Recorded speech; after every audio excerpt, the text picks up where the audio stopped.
Depuis tout petit, je suis passionné par l'univers de Yu-Gi-Oh! Ayant participé à des tournois locaux et partageant cette passion avec mes proches, j'ai passé des centaines d'heures à faire des decks et des duels de monstres. Lorsque j'ai vu l'annonce du retour de l'anime sur Netflix, la nostalgie m'a pris de court et j'ai décidé de vous parler de mon amour et de mes souvenirs en vidéo. Je vous propose donc 6 anecdotes sur Yu-Gi-Oh! Mais avant de commencer, je dois préciser qu'avec Aerosef, nous avons créé une chaîne 100% dédiée à l'univers de Yu-Gi-Oh! Cette chaîne s'appelle Oricalc. En fin de vidéo, vous aurez en lien vers cette dernière, ainsi que la première vidéo que nous avons faite dessus. Je compte sur vous pour aller vous abonner et la partager un maximum, la famille c'est très important.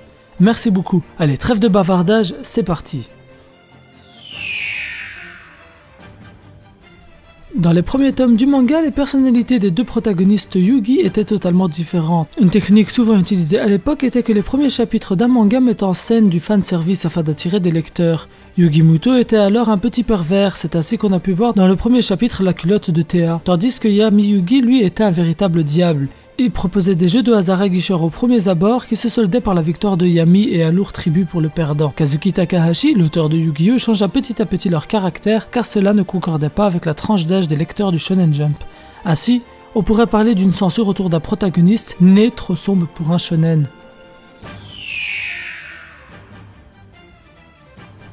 Yu-Gi-Oh! Est très populaire et notamment au pays du soleil levant, le pays des mangas. Et la popularité d'un univers implique souvent des parodies dans différents mangas humoristiques, comme Bobobo.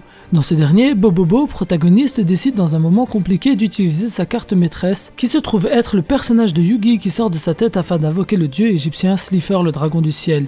Il s'agit bien d'un manga déjanté qui fait ici un magnifique clin d'œil envers le plus grand des duellistes de tous les temps, et c'était vraiment poilant. Ce qui lance l'histoire de Yu-Gi-Oh! C'est bien la finalisation du puzzle du Millennium par Yugi Muto, un puzzle ressemblant étrangement au triangle Illuminati à l'envers. Coïncidence? Je ne pense pas. En effet, ce puzzle confère des pouvoirs satanico-démoniaques, Starfula, lors de son utilisation. Un troisième œil apparaît sur le front du protagoniste. Il s'agit clairement d'une preuve que l'anime met en avant l'arrivée de l'Antéchrist. Je pense que j'ai regardé trop de vidéos complot dernièrement.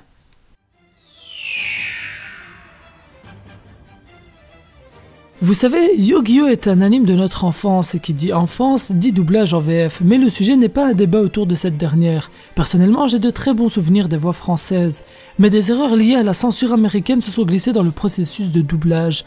En effet, la traduction n'était pas directe, mais se faisait par l'intermédiaire de la version anglaise américaine. La plus incroyable concerne le monde des ombres. 4Kids a tout simplement censuré Yu-Gi-Oh! Qui ingénieusement ou non décida de créer le monde des ombres de toutes pièces afin d'éviter d'expliquer que les personnes atteintes par les pouvoirs des objets du Millennium étaient en réel danger de mort, tout simplement. C'est un mythe qui s'effondre, le royaume des ombres de notre enfance si effrayant n'existe pas en réalité et n'a jamais existé.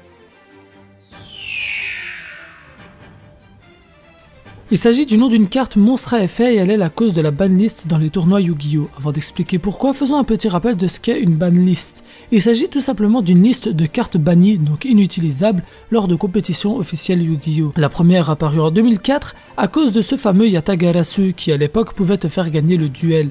En effet, si cette carte infligeait des dégâts au point de vie de votre adversaire, il devait sauter sa draw phase et donc ne pouvait plus piocher au début de son tour. À la fin de votre tour, le Yatagarasu revient à votre main, étant un monstre esprit. Les joueurs de l'époque ont jugé ça trop fort, il suffisait que l'adversaire n'ait rien en main au moment de l'invocation de Yatagarasu pour le contrer, que le combat était déjà fini.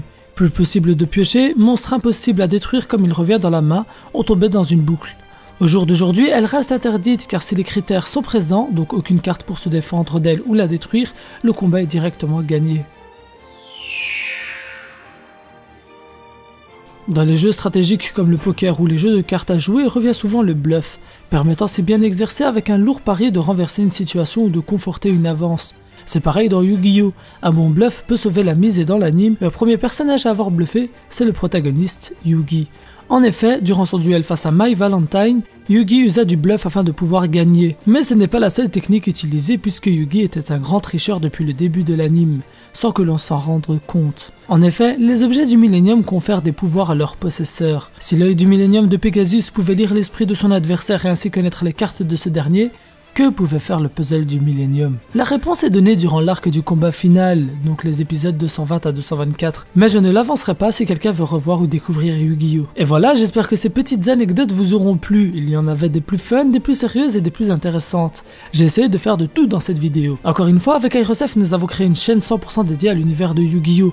Et je compte sur vous pour aller en masse vous abonner et la partager. On parlera de l'anime, du jeu de cartes, etc. Et j'espère que la vidéo vous aura plu en tout cas. C'était Ryuzaka, El Psy Konguru.